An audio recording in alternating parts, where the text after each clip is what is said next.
Muy buenos días a todos, autoridades, amigos y amigas. La diferencia entre el primer foro La Toja de 2019 y este de 2024 lo podríamos resumir en una breve frase. Lo que entonces era necesario es hoy imprescindible. En nuestro tiempo es imprescindible cultivar espacios como este, donde los monólogos cotidianos dejen paso al diálogo auténtico. Ese al que los interlocutores acuden deseosos de enriquecerse con opiniones ajenas.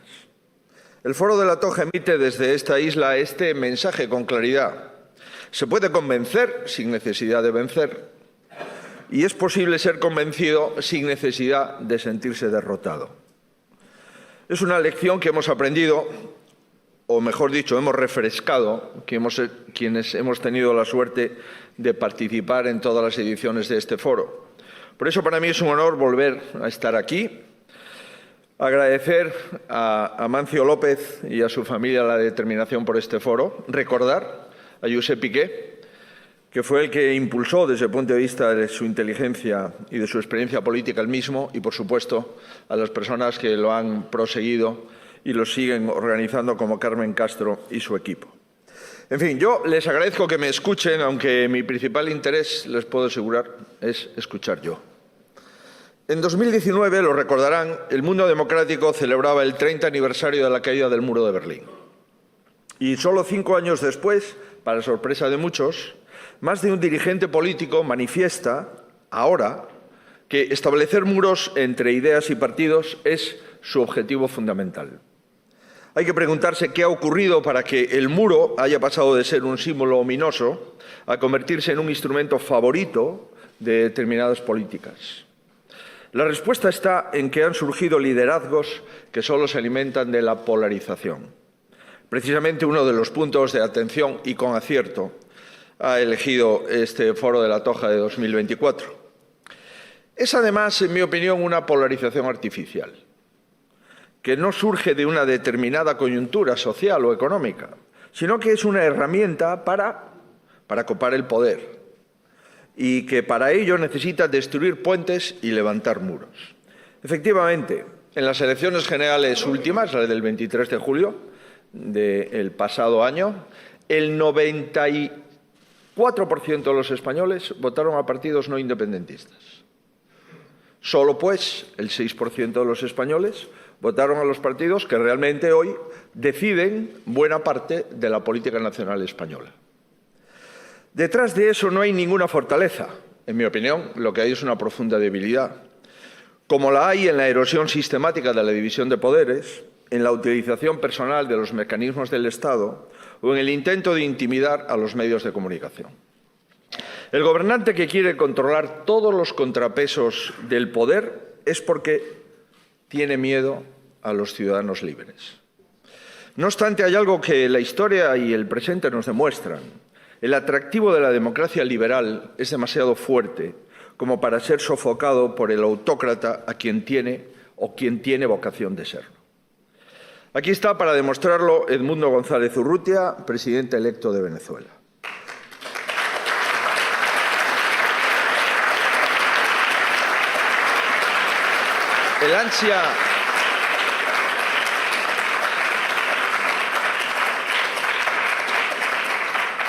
El ansia de libertad no se apaga, por mucho que se oculten actas, se falseen resultados electorales o se persiga a los discrepantes. En su célebre discurso delante del muro de Berlín, Kennedy proclamó eso de «Yo soy un berlinés». Con la debida humildad, quiero proclamar desde la isla de la Toja que yo soy un venezolano. Creo que todos ustedes son venezolanos.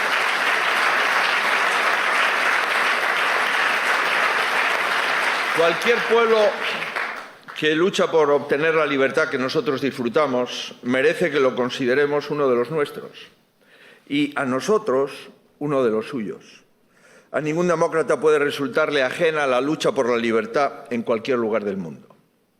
Aprovecho, por cierto, su presencia aquí para reivindicar el vínculo iberoamericano.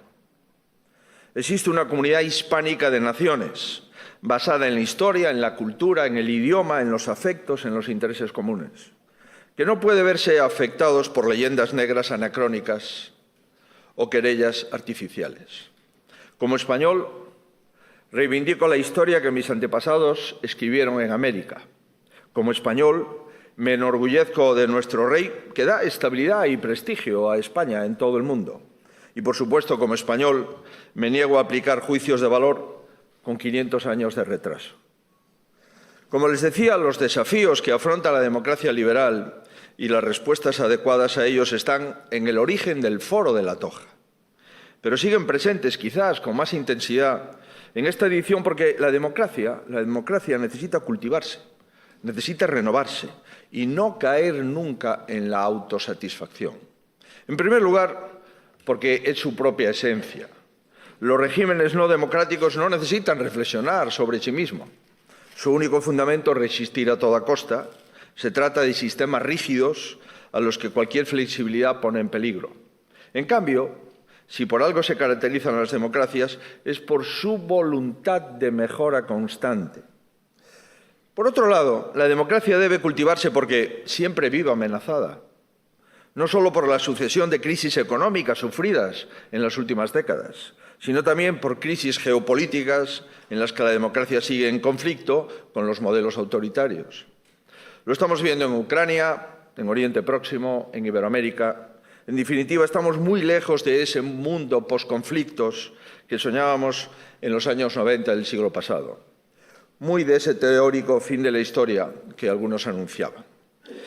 Y, en tercer lugar, para mayor dificultad, la democracia debe cultivarse también porque al debilitamiento de las viejas certidumbres, las naciones occidentales suman además retos inéditos. El referido de la polarización, no es menor el reto migratorio, que seguro que los presidentes autonómicos comentarán por la tarde, el reto de la autonomía estratégica, de la competitividad de la economía europea, el reto digital, con su inquietante deriva hacia la desinformación.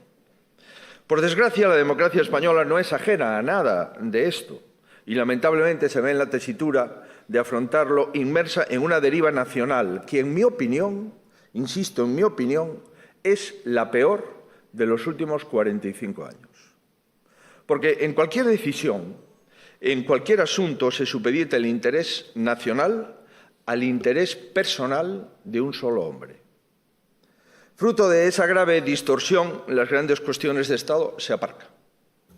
No se legisla en España, no hay presupuestos, llevamos 6 años con 3 presupuestos, ni siquiera en el primer año de la legislatura se ha sido capaz, ya no de aprobar el presupuesto, sino de presentarlo, incumpliendo claramente el deber constitucional de presentar las cuentas. Y, sobre todo, no hay otro horizonte que el día a día. El único combustible, como decía antes, es una polarización que se trata de imponer sobre una sociedad española diversa, compleja, sí, pero no polarizada. Dando esto por sabido, quisiera situar el foco de mi atención en una cuestión que afecta al arraigo de las ideas democráticas en nuestro país, con especial atención a los más jóvenes. Primero, los españoles abrazamos la democracia como un punto y final a la dictadura y a una historia llena de convulsiones. Eso bastó para lograr el primer impulso.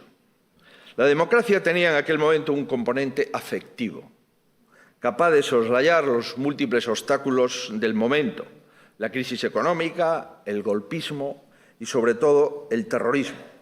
Lo decía ayer el presidente González. En una fase posterior, la democracia se asoció a la modernización del país y a la plena incorporación al concierto europeo e internacional. También lo refería el presidente Rajoy. Sé que este análisis, por supuesto, es muy somero, pero me ayuda a detenerme en esta juventud que no estuvo en ninguna de esas etapas y que, por lo tanto, está más expuesta al desarraigo democrático. A muchos jóvenes les falta esos referentes históricos y tampoco encuentran en el sistema actual muchos motivos de entusiasmo. Uno podría concluir que ello se debe a su inconsciencia. Aparentemente nuestros jóvenes lo tienen casi todo, desde luego mucho más que sus abuelos. Están más formados, probablemente, que la mayoría de las generaciones anteriores. Y en el caso de España son ciudadanos del mundo libre y global. Ya se darán cuenta, ¿no? Pues no. Yo soy que se llama ahora un boomer, y esa condición tiene algunos inconvenientes en los que prefiero no entrar en detalle, pero también tiene la ventaja de que puedes observar la vida con algo de experiencia. Y por eso digo convencido que a los jóvenes de hoy les estamos fallando. Mi mayor satisfacción vital ha sido poder crear un proyecto de vida personal y profesional. Colmar mis aspiraciones como ser humano con el empuje de un país que en mi juventud vivía un periodo de prosperidad y de optimismo incuestionable. Cabe preguntarse si nuestros jóvenes pueden decir lo mismo. Y con todo lo que tienen, buena parte de ellos o la mayoría, lo cierto es que no pueden decir lo mismo.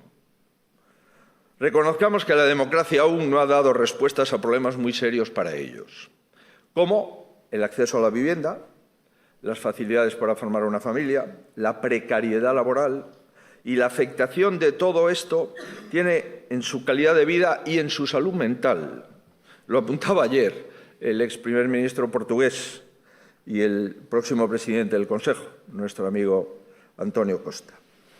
Tristemente, ante la incapacidad para ofrecerles ilusión y oportunidades con otros instrumentos, muchos jóvenes se ven empujados de forma muy temprana a formas de socialización y polarización obsesivas a través de las redes sociales. Desde luego, ninguno de estos problemas los ha generado la democracia, sino un cúmulo de factores económicos, culturales y tecnológicos.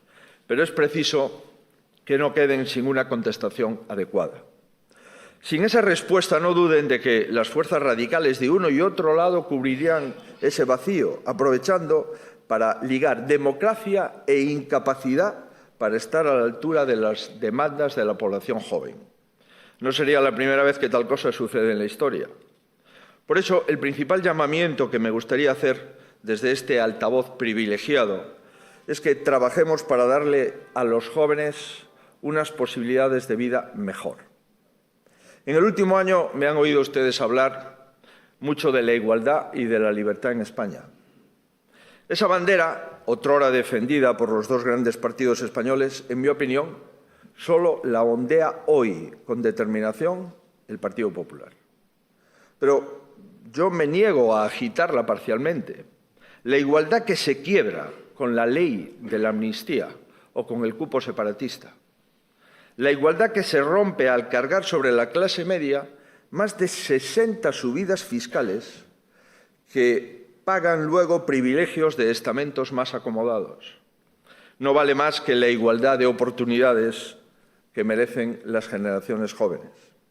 La comunidad de ciudadanos libres e iguales que se resiente al dividir a los españoles en función de dónde viven o en función a quién votan, también se debilita si desequilibramos sus oportunidades en función de la generación a la que pertenecen. Desde la crisis financiera, los jóvenes han perdido el 20% de su poder adquisitivo y, como consecuencia de ello, solo el 16% de los menores de 30 años están emancipados en España. Se ven obligados a trabajos menos cualificados que la formación que aportan y no esperan tener un trabajo estable antes de los 40. Se someten a casting para poder acceder a una vivienda en alquiler y pensar en traer un hijo al mundo realmente para un joven hoy es una heroicidad. ¿Qué quieren que les diga? La España de ciudadanos libres e iguales que yo persigo no es esto. El estilo de vida de los jóvenes tiene que ser fruto de su elección, no fruto de la falta de oportunidades. Convencido de esto, saben que estamos promoviendo una ley de conciliación que tiene una parte esencial, que es la cofinanciación de la gratuidad de las escuelas infantiles en toda España, entre las comunidades autónomas y el Gobierno de la Nación, cosa que en Galicia está vigente desde el año 2022, financiada exclusivamente por la Xunta de Galicia, como sabe muy bien su presidente, y que en otras comunidades como Castilla y León o la Comunidad Valenciana ya son un hecho relevante en este curso y en otras, se hace de forma paulatina durante la legislatura hasta finalizar la legislatura autonómica en las comunidades gobernadas por el Partido Popular, con la gratuidad de las escuelas infantiles de 0 a 3. Pero también queremos hacer un plan específico en materia de vivienda. En los últimos 6 años el precio del metro cuadrado ha subido un 33%. El alquiler medio ha pasado de 700 euros a 1.100 euros al mes. La vivienda ha llegado a ser la segunda preocupación de los españoles. Hace 6 años era la 11ª. Y desde la aplicación de la Ley de Vivienda del actual Gobierno, el precio del alquiler ha subido un 13%. Esta situación, que es dramática para todos, afecta de forma más grave a los jóvenes que carecen de los ahorros para dar la entrada a una hipoteca, sufren de la precarización laboral y salarial de manera más acusada y son propietarios de vivienda en mucha menor medida, pero aspiran a serlo. Esta tendencia a decir a los jóvenes que su generación debería de conformarse con un alquiler y que comprarse una casa, como hicieron sus padres, mejor lo vayan olvidando, yo no lo comparto. Los jóvenes tienen todo el derecho a aspirar a comprar una vivienda. Y nosotros no tenemos ninguno a decirles que lo que le toca a su generación es resignarse.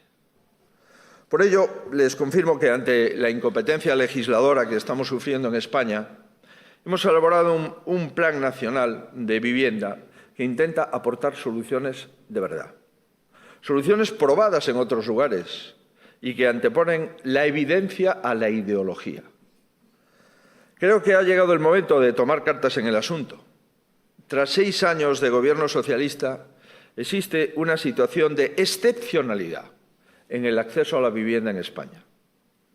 Lo saben los jóvenes, que la mayoría sufren dificultades o imposibilidad de acceder a una vivienda. Lo saben los propietarios, que sufren impagos e inseguridad jurídica que les dificulta poner las viviendas en alquiler. Y lo saben los promotores, que conocen las trabas que ralentizan la construcción de vivienda. Convendrán conmigo que la Administración no puede ser el único actor que no asume los costes de esta situación excepcional.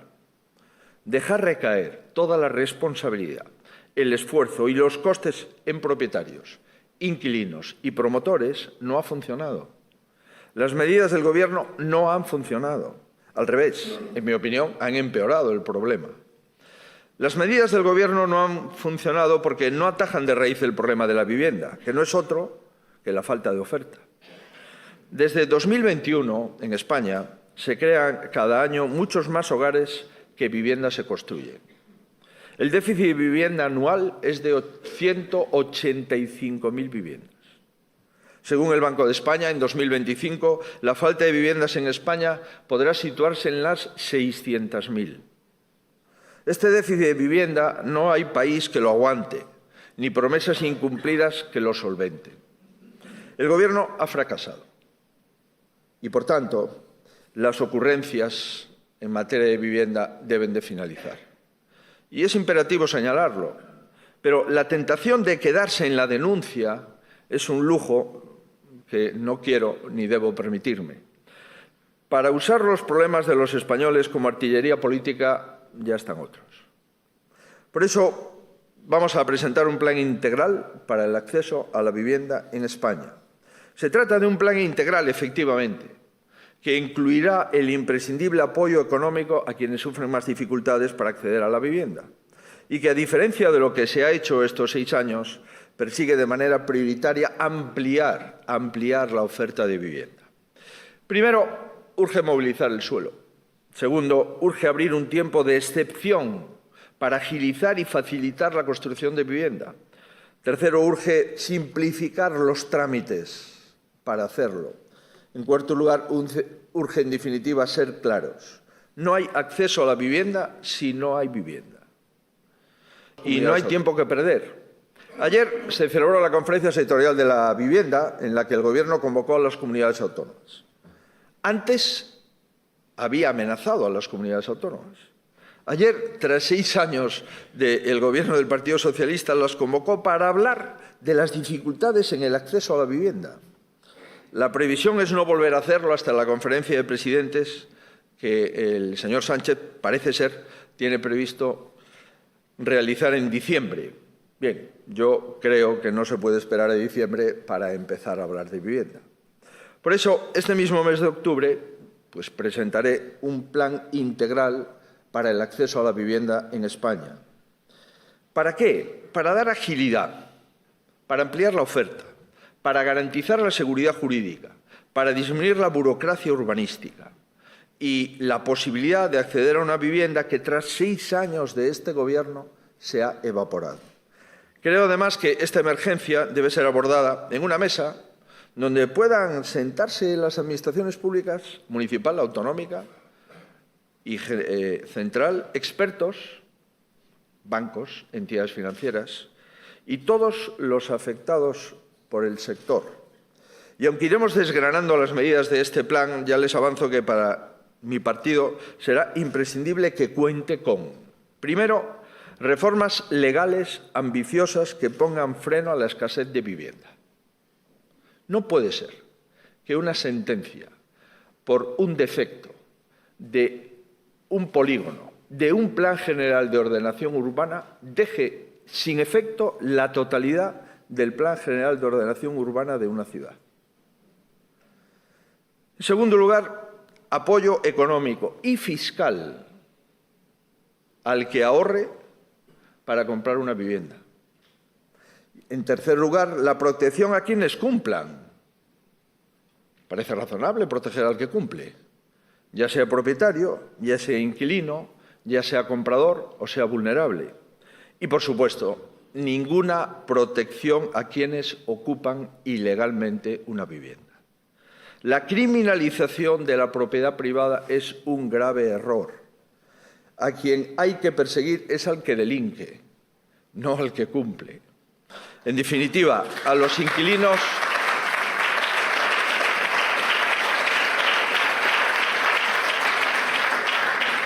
Muchas gracias. Digo que a los inquilinos y a los compradores, apoyo económico. Al que alquila su vivienda, seguridad jurídica. Y con quienes construyen, colaboración para ampliar la oferta de suelo. Todo esto, insisto, dentro del ámbito de un plan nacional para el acceso a la vivienda. Fruto, sin duda, de muchos factores, pero agravada singularmente, lo reitero, por la desidia legislativa del Gobierno y por las recetas intervencionistas que, lejos de bajar los precios, los han disparado, precisamente por desincentivar una mayor oferta. Y es que entre el incremento de la población en España, el incremento de la compra de vivienda por españoles, por residentes no españoles, las dificultades y las trabas urbanísticas, estamos en una situación que, comprenderán ustedes, no aguanta mucho más.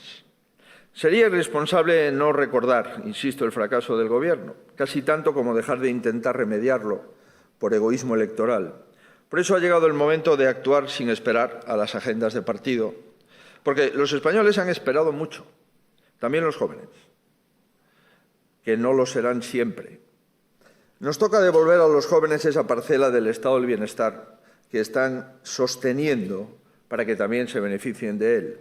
Porque no hay proyecto de país si los jóvenes no tienen proyecto de vida. Son los jóvenes de hoy quienes van a construir y a defender la democracia del mañana. Y por ello es preciso hacer un esfuerzo para no dejarlos a merced de cantos de sirena de las opciones antisistema que están en muchos países europeos. Ninguna solución a ningún problema vendrá de la falta de libertades, sino del uso de esa libertad para alcanzar soluciones entre todos. No olvidemos que la democracia también se legitima por su eficacia, algo reñido con utilizar la alfombra para esconder problemas latentes de la sociedad.